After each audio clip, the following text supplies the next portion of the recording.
HOA cut my 160-year-old tree, worth $250 K, but they had to pay me $1.2 million. You don't spend 20 years tending a piece of land without growing roots your own, not just the trees. I didn't just own that oak tree. I revered it. It stood like a living monument in the center of my backyard, branches stretched like arms to the sky, shadowing generations of stories beneath its leaves. The arborist said it was over 160 years old, one of the last of its kind in our region. A white oak, towering, majestic, and structurally flawless. I insured it for $250,000, and not because of sentimentality, because of science, heritage, and ecological value. It was a landmark, not just to me, but to anyone who appreciated nature over nonsense. But none of that mattered the day I came home to find it gone. Completely. Gone. Not pruned, not trimmed, erased. All that remained was a flat, raw stump and the acrid scent of sawdust hanging in the wind, like insult. Beside it, taped to my back door, flapped a thin sheet of paper with a bold header, HOA Landscape Unification Notice. Action completed per HOA Resolution 14. 3 regarding uniform sightlines. A non-compliant natural obstruction was removed from communal view corridors. It took me 3 reads to understand what I was looking at. Then it hit me. They did this. Leon, our HOA president, and his wife Miranda, whose Lakeview patio had been blocked by the oak silhouette for years. I remembered last year they tried to buy my property. I declined. They smiled, but something in their eyes turned to ice that day. I called Leon immediately. "Oh, come on," he said, laughing like it was a joke. "It was just a tree." "Just a tree?" "Just a tree worth $250,000. Just a tree older than the HOA itself. Just a tree that didn't belong to them." He kept talking. Something about a vote at a closed meeting. Something about community cohesion. Something about me being difficult and not understanding the bigger picture. All I heard was, "You were targeted." And that's when the fury gave way to something colder, sharper, and far more useful. Resolve. I called my attorney, Sarah Beckett, that afternoon. She didn't ask many questions. She just said, "Do you have photos, survey documents, insurance, surveillance footage?" "Yes to all. Then we're going to make them regret ever touching that tree." And we did. But first, I had to go deeper into the roots of this HOA, its twisted bylaws, and the quiet corruption that had been allowed to fester for far too long. I didn't sleep that night. I sat in the kitchen staring out the window at the raw, butchered stump in my yard like it was the scene of a crime, which, to be clear, it was.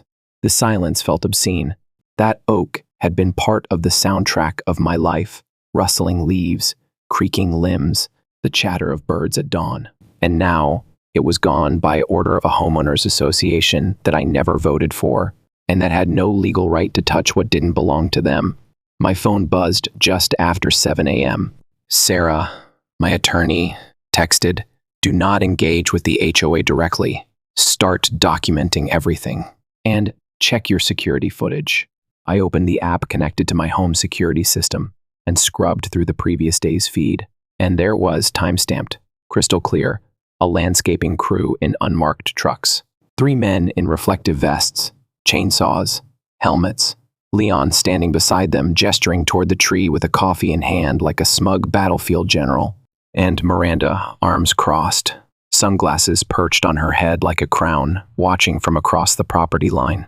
I watched, stunned, as they circled the tree, one pointing at my no trespassing sign and shrugging before continuing. I watched them saw into a perfectly healthy, historic oak like it was a disposable fence post. I watched Leon pat one of them on the back like they'd just done the Lord's work. They didn't even try to hide it. I clipped the footage and sent it to Sarah. 10 minutes later, she called me, her voice calm but electric. "We have them. This isn't just a civil matter. This is felony property damage. Will the HOA try to claim it was within their rights?" I asked. "They might," she said. "But we're going to burn that argument to the ground before they can even light the match." That same morning, I drove to the county assessor's office to pull my full property survey and zoning records. It took about 20 minutes of polite persistence, but the clerk eventually returned with a thick folder. "Everything from the original lot division to the updated plat maps," she said. "Anything specific you're looking for?" "Just confirming boundary lines," I replied. There's some confusion about what's considered shared space. She gave me a look. Let me guess. HOA? I nodded. She leaned closer. You're not the first. A couple years back, they tried to reclassify parts of this district's private shoreline as communal access. Got denied, but they keep poking around. She pointed to a section on the map. See this line? That's your legal boundary. That oak tree was without a doubt 100% on your property. I walked out of that office with a folder full of legal gold, and the anger inside me calcifying into strategy. Back home, I started compiling my case. I printed every document, the insurance policy confirming the tree's appraised value of $250,000, the survey maps proving beyond a shadow of a doubt that the oak was on my land, screenshots of the unification notice taped to my door, a saved copy of the HOA's landscaping bylaw, which surprise does not permit unilateral removal of vegetation on private land, and, most importantly, the security footage showing the full act, time-stamped, with Leon present. Sarah met me that evening to review everything. She flipped through the binder I'd assembled and let out a quiet whistle. This isn't just negligence, she said. This is targeted, coordinated action. The paper trail, the presence of the president, the motive with Miranda's view. This stinks of abuse of power and personal gain. You think it's enough to go to court? Not just court, she said. We're going to demand a public hearing. The next few days were a blur of tension and preparation. Meanwhile, the HOA had the gall to send me a formal letter stating that the recent landscaping adjustment was executed in alignment with Resolution 14.3 and was approved via executive session under emergency authority to preserve community standards. I laughed out loud. Emergency authority? What? Was the tree threatening to attack someone?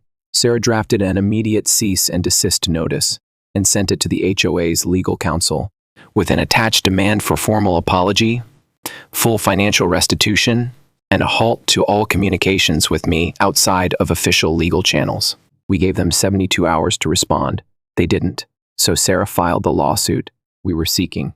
$250,000 for the appraised value of the tree, $150,000 for diminished property value, $100, for emotional distress, and punitive damages, $275,000 for ecological impact restoration, $400, in legal fees, court costs, and HOA negligence penalties. Total demand, $1, $175 million. And we had the receipts. The filing shook the community. Within days, I started getting texts and emails from neighbors, some curious, some sympathetic, some livid that their dues might be used to defend Leon's blunder. And then came the second twist. A neighbor, Arthur, quiet man, retired librarian, knocked on my door one afternoon with a USB stick in hand. I have a camera in my sunroom, he said. It's motion activated. It caught some interesting things the morning the tree was cut. On the footage, Leon can be heard speaking to the landscapers. She'll flip, but don't worry. She'll cool down once she realizes the view looks better. Besides, I've already spoken to the board. We're covered. He even joked that he'd always hated that damn tree anyway. Arthur looked me in the eye and said, he bullied my wife over our garden gnomes last year. I've had enough of him. I thanked him, and as he left, I realized something I hadn't until now. I wasn't alone. This wasn't just about my tree anymore. It was about every neighbor silenced by a threat, a fine, or a made-up bylaw. Sarah watched the new video and smiled grimly. This just went from strong case to slam dunk. By the end of the week, word had spread like wildfire. My inbox pinged nonstop with messages from neighbors I barely knew. Wait, that oak was on your property? Leon told us it was diseased and dangerous. Why would the HOA cut it down without permission? Some offered support. Others apologized for not questioning the HOA sooner. A few were furious not at me, but at Leon and the board, for what they now realized was a blatant overreach. And then came the bombshell. A resident I'd never spoken to, Melissa from 2 Streets, oversent me a copy of the HOA's quarterly budget sheet, which she'd quietly saved from an old email. Buried under community enhancements, there it was.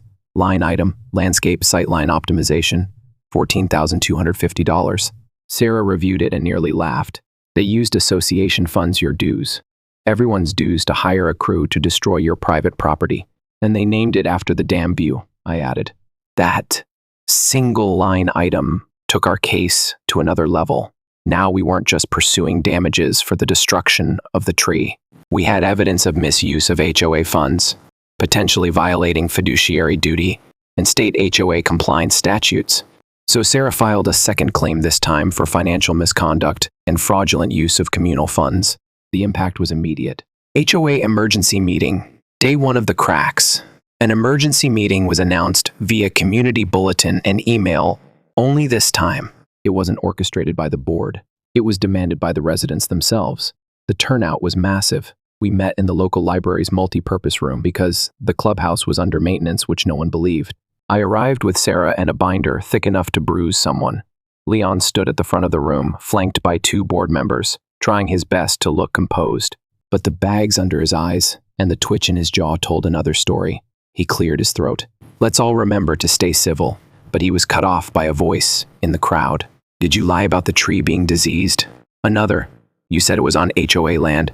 She has the property survey. Leon raised his hands like a tired prophet. The board acted in the interest of community aesthetics. Sarah stepped forward before he could finish. Excuse me. On behalf of my client, I'd like to make a brief statement. Leon sputtered. This is a homeowner's meeting. My client is a homeowner, Sarah said sharply. One whose insured, documented private property was destroyed by your unauthorized actions funded by communal dues. And now that you've committed financial and physical violations, she has every right to attend, speak, and respond. Gasps spread across the room. Leon opened his mouth, but no sound came out. Sarah opened the binder. I have here copies of the insurance policy, security footage, legal survey documents, HOA correspondence, and a line item from your own budget labeled Sightline Optimization. You could hear a pin drop. This lawsuit will proceed. But the real question now is whether the community continues to trust the board to represent their interests. And that's when the crowd turned. A board in free fall 3 days later. One board member resigned. That same afternoon, someone plastered anonymous flyers around the neighborhood with bold letters. $14 K of your DUS used to destroy private property. Ask Lon where your money went. The HOA tried damage control by issuing a blanket statement calling the incident a regrettable miscommunication, but nobody was buying it. People wanted answers. More than that, they wanted accountability.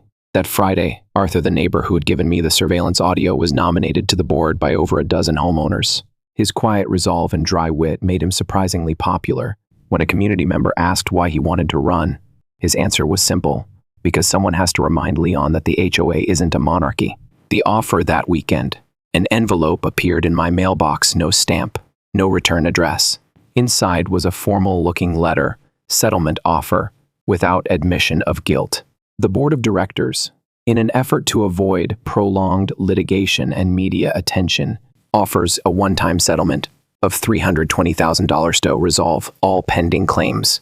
I took it straight to Sarah. She barely skimmed the first paragraph before tossing it back on the table. It's laughable. They know your claim is worth 4 times that. This is desperation. So we don't counter. No, we bury them. The press gets involved on Monday. A local reporter knocked on my door. We received a tip about a homeowner suing the HOA for over $1 million related to tree destruction and misuse of dues. Would you be willing to comment? I hesitated, then said, yes. The article ran the next day. Front page. Homeowner sues HOA over $250. K-tree. Accuses board of abuse, fraud. Photos of the stump. A screenshot of the surveillance video. And a paragraph quoting Sarah directly. This case represents a flagrant abuse of authority. My client isn't just seeking damages, she's seeking justice. The fallout was swift. By midweek, 2 more board members resigned. The HOA's insurance provider launched an internal audit. And the state HOA regulatory agency reached out to Sarah requesting documents. One final blow on Thursday evening, Arthur knocked again. He had an envelope in his hand. Someone left this in my mailbox. No name, no note. Inside was a photocopy of an email chain between Leon and Miranda. Once the tree's gone, the view opens right up. You'll finally get what you paid for. Will she fight it? She'll scream. But if it escalates, we can claim it was safety-related. Miranda's reply chilled me. Do whatever it takes. I'm sick of staring at bark. We sent the email to our investigator. Sarah added it to the case file. Her comment, this isn't just arrogance. This is premeditation. The ground had officially shifted. Leon was no longer smug. Miranda was nowhere to be seen at community events, and the HOA was rapidly unraveling under its own weight. The tree may have fallen, but what they didn't realize was that they had uprooted something far more dangerous: a homeowner who knew the law, a lawyer who knew how to fight, and a neighborhood that had finally woken up. The courthouse was colder than I expected.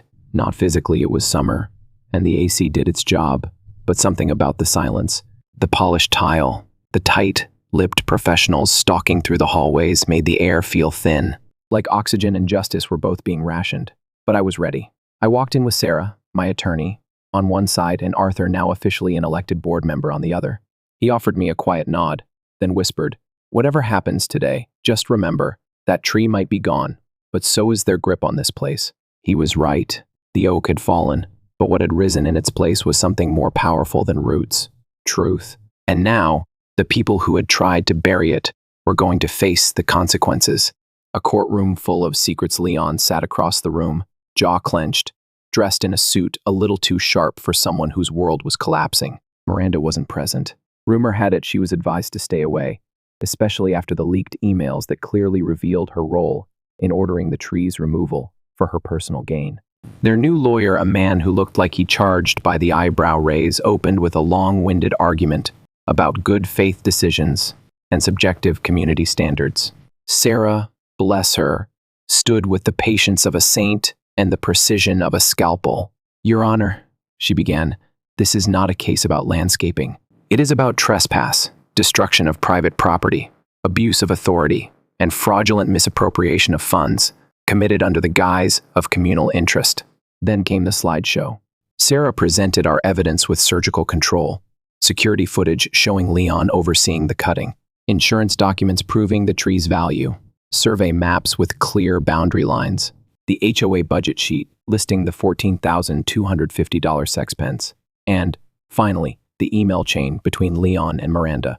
When that last one hit the screen, even the judge lifted an eyebrow. The turning point: Leon's lawyer attempted damage control. "We contend that the board acted with community benefit in mind." "The view from..." "Objection," Sarah said, almost bored. "The view from another homeowner's balcony does not grant permission to destroy protected private property." "Sustained," the judge said firmly. It didn't get better for them after that. Arthur took the stand next. He calmly testified to the surveillance audio he'd collected and his own experiences with the board's intimidation. Then Melissa, the resident who'd uncovered the budget line item, stepped forward. She read aloud the note she had sent to the state agency and finished by saying, "They told us the tree was dangerous, but it wasn't. They said they voted, but no one remembers voting. What else have they lied about?" You could feel the weight shift in the room. No longer was this about one homeowner versus a board. It had become a referendum on the rot beneath the surface of an entire system. The offer they should have taken after lunch. The HOA's lawyer motioned for a recess. An hour later, he approached Sarah with a new offer. "We're prepared to settle for $750,000. Confidentiality clause included. No admission of wrongdoing." Sarah glanced at me. I shook my head. "They're still trying to buy silence," I said. "Then we decline," Sarah told him. "See you at the verdict." Verdict day. It took the jury less than 3 hours. I sat in the courtroom as the foreperson stood, paper in hand, and delivered the decision in favor of the plaintiff on all counts. Total damages awarded: $1,215,000. I didn't cry. I thought I would, but instead I smiled, not out of triumph, but relief. Not because of the money, but because the truth had finally been said out loud by people who had the power to make it count. Leon slumped in his seat, pale and silent. Sarah leaned over and whispered, "You just made HOA legal history." The aftermath: a neighborhood reborn. The news hit faster than I imagined. By evening, it was on the local station, and within days, national news outlets picked it up. Homeowner wins $1.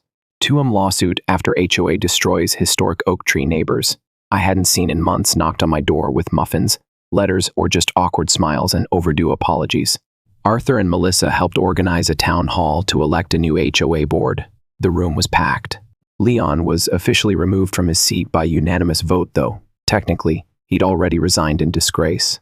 A forensic audit of HOA finances was approved immediately. What they uncovered was worse than we thought. 5 years of inflated landscaping costs paid to a shell company owned by Leon's cousin. kickbacks for preferred vendors who never did the work, legal intimidation letters issued to residents who'd challenged board decisions. The state agency opened a formal investigation. The IRS got involved, and Leon, he vanished. Planting something new 6 weeks after the verdict, I hosted a small gathering in my backyard. Nothing big, just Arthur, Melissa, Sarah, and a few others who stood by me when it mattered. In the center of the yard, we planted a new oak sapling just a few feet tall, its trunk thin, its roots young, but strong. I hammered in a small plaque beside it. It read, "Planted in honor of those who stand their ground. May this tree grow tall, honest, and unshaken." 6 months later, our neighborhood doesn't feel like the same place. And in many ways, it isn't. What started as an HOA vendetta over a tree turned into a reckoning none of us saw coming. What Leon and Miranda tried to silence had exploded into a community-wide awakening, one that rippled beyond property lines and policy documents. The old board was gone, officially and entirely. Leon never resurfaced. Some say he moved states. Others claim they saw him at a golf resort trying to pitch real estate development deals. Miranda filed for divorce 2 months after the verdict. That much I do know for sure. The new board, led by Arthur as interim president, took over with the kind of transparency we hadn't seen in decades. Their first act? Full audit publication. No fluff, no summaries, just the raw truth. Over $300,000 in HOA funds misused or missing. 6 vendor contracts traced back to family or friends of the former board. Fines issued improperly to more than 40 homeowners, many of whom were elderly, non-native English speakers, or otherwise vulnerable. The new board canceled every outstanding violation related to the Leon administration. Refunds were issued, apologies too. But what hit hardest wasn't the money. It was the pattern how many of us had been quietly bullied over time, how many people had felt small, cornered, powerless, all because of people who wore authority like armor. Building forward, not just back, I was asked to serve on the board. I declined. I told them I'd help review bylaw reform, maybe give legal feedback now and then. But power wasn't what I wanted. I'd seen what it did to the wrong people. I just wanted peace. And I finally had it. Sarah and I stayed in touch. She eventually gave a TED Talk about the case, calling it a modern parable about property, power, and principle. Her law firm used the case to push for HOA transparency legislation across the state, and they got it. HOAs are now required to publish full financials quarterly, hold open board meetings with agenda circulation 2 weeks prior, allow any homeowner to submit third-party audits, and my favorite, require owner consent for any action on private property. We called it the Oak Clause. And yes, it's officially written into law. The tree that started it all, my new oak tree, still small, still reaching, has grown 6 inches since planting. I measure it every month, like a parent tracking a child's growth spurts. Every time I pass that little tree, I remember the one that stood before it. I remember its shade, the birdsong in its branches, the way it made my yard feel like a world of its own. But I don't feel grief anymore. I feel purpose. A few weeks ago, the neighborhood threw a small celebration in the park.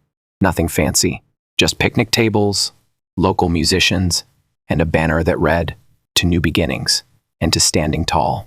Arthur gave a short speech. When he finished, he turned to me and said, "We'd like you to do the dedication." I hesitated at first, but when I stepped forward, holding the mic, I didn't need notes. I thought I was fighting over a tree, I said, but really, I was fighting for the right to say no. No, you don't get to decide what happens on land I own. No, you don't get to bully people into silence.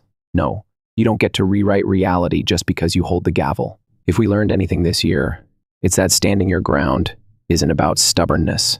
It's about integrity. And sometimes it's about protecting the truth when nobody else wants to hear it. They clapped. I saw Melissa wiping her eyes. Sarah, standing toward the back, smiled like she already knew every word I'd say. And in that moment, I felt something I hadn't in a very long time. Not relief, not vengeance, but lightness. Final closure. The restitution payments came in staggered installments. I donated part of the money to a reforestation nonprofit, and another part went toward creating a neighborhood legal aid fund. We called it the Canopy Fund. Grace, an elderly woman from the far end of the street, was the first to use it. She'd been fined $200 years ago for her rose garden being too vibrant for HOA standards. With help from the fund, she now leads a community gardening club. It's thriving. That's how healing works. Not with big headlines or dramatic exits, but in small, honest moments where people choose kindness over control. A letter in the mailbox last week, I received a letter, handwritten, no return address. It read, "You were right. I let ambition make me forget what community means. I didn't think you'd fight back. You did more than that. You made everyone look up. I hope you plant something beautiful." No signature. Just that. I read it twice, then set it aside. Some things don't need responses. The gate remains closed, but the heart doesn't. I walk through my yard now without tension in my shoulders. I garden without looking over my fence. I wave at neighbors without wondering who's been whispering behind my back. And every time I pass the little oak, I touch its bark and remember, you don't have to shout to stand tall. You just have to stay rooted.